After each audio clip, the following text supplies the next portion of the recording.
The Sumerian King List is one of the strangest documents to come down to us from the ancient world. At first glance, it looks like a simple chronicle, a straightforward historical record. It's a list of rulers, their reign lengths, and the cities from which they ruled. But if you read more closely, you immediately notice something bizarre. Some of these kings are said to have reigned not for decades, not for centuries, but for tens of thousands of years. The earliest rulers supposedly lived so long that their reigns outlast entire civilizations.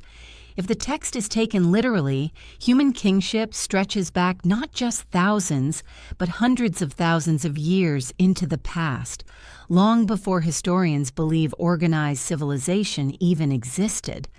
The King List is written in cuneiform on clay tablets, some dating back more than 4,000 years. Several copies survive, each slightly different, but the most complete version was discovered in the city of Larsa in the early 20th century. The text is carefully structured.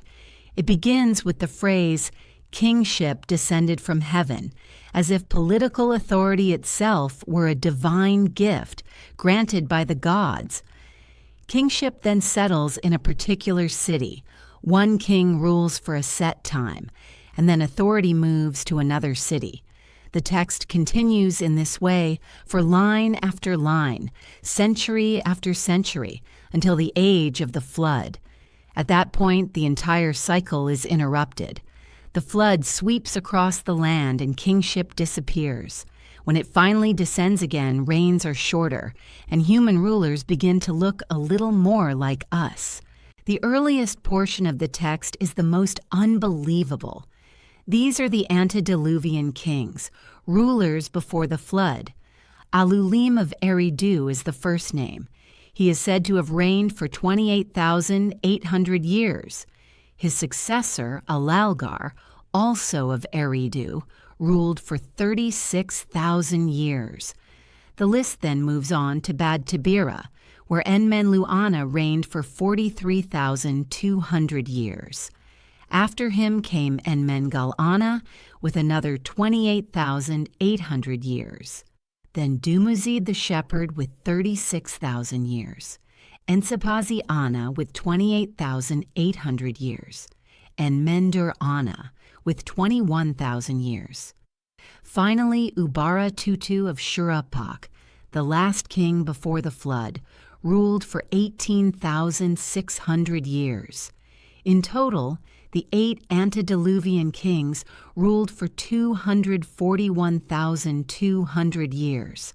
That number is staggering. It is so large that it breaks the human imagination. Once Ubara-Tutu's reign ends, the flood arrives. The text states bluntly, "Then the flood swept over." This detail is not unique to the King List. Mesopotamian culture is full of flood stories. The tale of Ziusudra tells of a man who survived a world-destroying deluge, saved by divine instruction.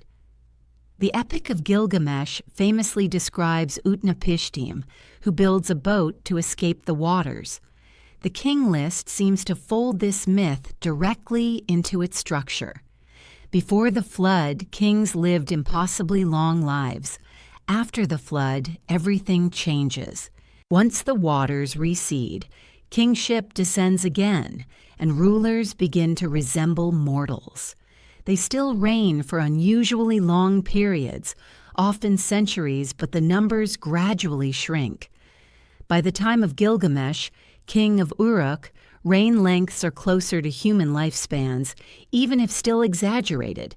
The text gives Gilgamesh 126 years. Later dynasties from Kish, Ur, and Lagash are described in reigns of decades rather than millennia. Archaeology confirms that these later rulers were real.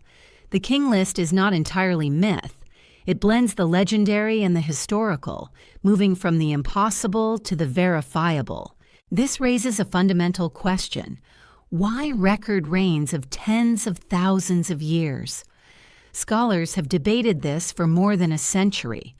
One explanation is numerical symbolism. The Sumerians used a sexagesimal system of mathematics, a base 60 system. In this framework, numbers like 28,800 or 36,000 may have had symbolic meaning tied to cycles of the heavens or calendars of the stars. In fact, some researchers have pointed out that the reign lengths are often divisible by 60, suggesting they were not meant to be read literally, but as cosmic markers. A reign of 36,000 years could represent a complete cycle of time, not an actual lifespan. Another explanation is that the list belongs to the mythological imagination. Early kings were not seen as ordinary humans, but as semi-divine figures, intermediaries between gods and mortals. Giving them absurdly long reigns emphasized their superhuman nature. To say that Alulim ruled for 28,800 years was not a factual claim, but a way of saying that he was closer to a god than a man. These vast numbers elevate the kings of the earliest age into the realm of legend, marking the distance between the mythical past and the ordinary present. A third explanation is political. The King List may have been compiled to legitimize later dynasties by linking them to an unbroken line stretching back to the dawn of time. By placing themselves at the end of this great sequence, later kings could claim divine authority. The list would not just be history, but propaganda, a way of saying, we rule now because we are the inheritors of kingship that has descended from heaven since the beginning of the world. Beyond these scholarly interpretations, there are also more speculative theories. Some believe the King List records real history, evidence of a prehistoric civilization far older than archaeologists admit. In this view, the massive reigns are not symbolic but literal, pointing to a time when humans, or beings like humans, lived for tens of thousands of years. Advocates of this idea point to parallels with other ancient traditions. The Hebrew Bible says that before the flood, patriarchs lived for centuries. Methuselah famously reached 969 years. Ancient Egyptian texts sometimes record reigns of thousands of years. Indian tradition describes vast cycles of time called yugas, in which early humans lived for thousands of years and gradually declined in longevity. Taken together, these traditions suggest a shared memory. In the deep past, life was longer, rulers were larger than life, and time itself stretched differently. One of the most intriguing figures in the King List is en-men-dur-ana. He is said to have ruled for 21,000 years. Some scholars have compared him to the biblical Enoch. Both are described as men who walked with the divine. Both are said to have been taken into heaven and given secret knowledge. The parallel is striking and has fueled theories that Mesopotamian and biblical traditions share a common ancestor. Perhaps the story of Enoch is a Hebrew echo of the Sumerian en-men-dur-ana. Archaeologists, however, remain grounded in evidence.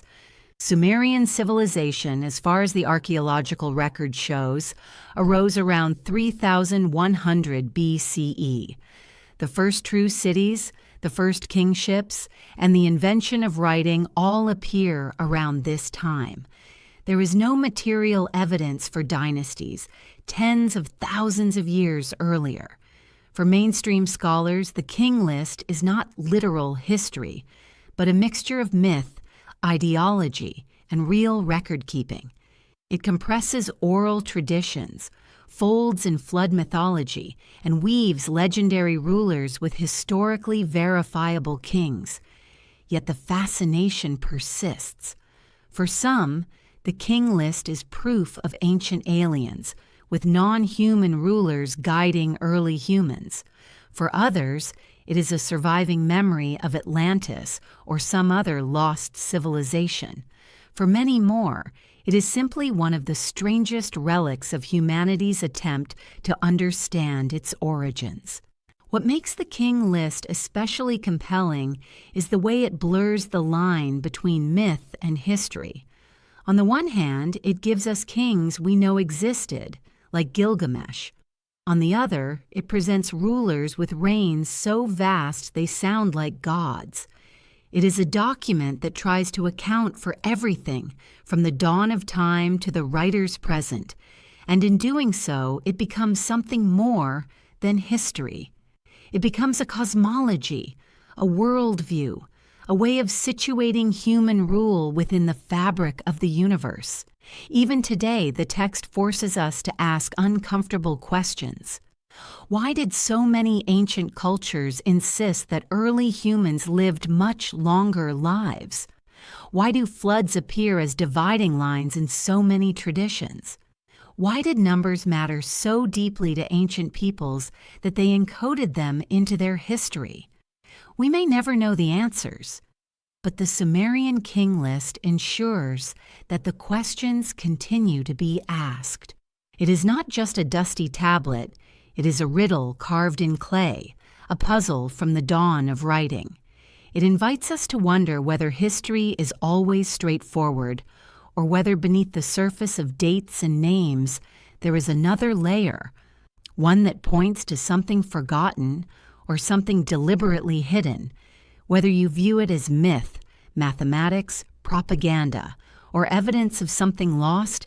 The Sumerian King List remains one of the most extraordinary artifacts ever discovered. If you found this exploration of the Sumerian King List fascinating, comment, like, and subscribe for more ancient mysteries, lost civilizations, and forgotten histories.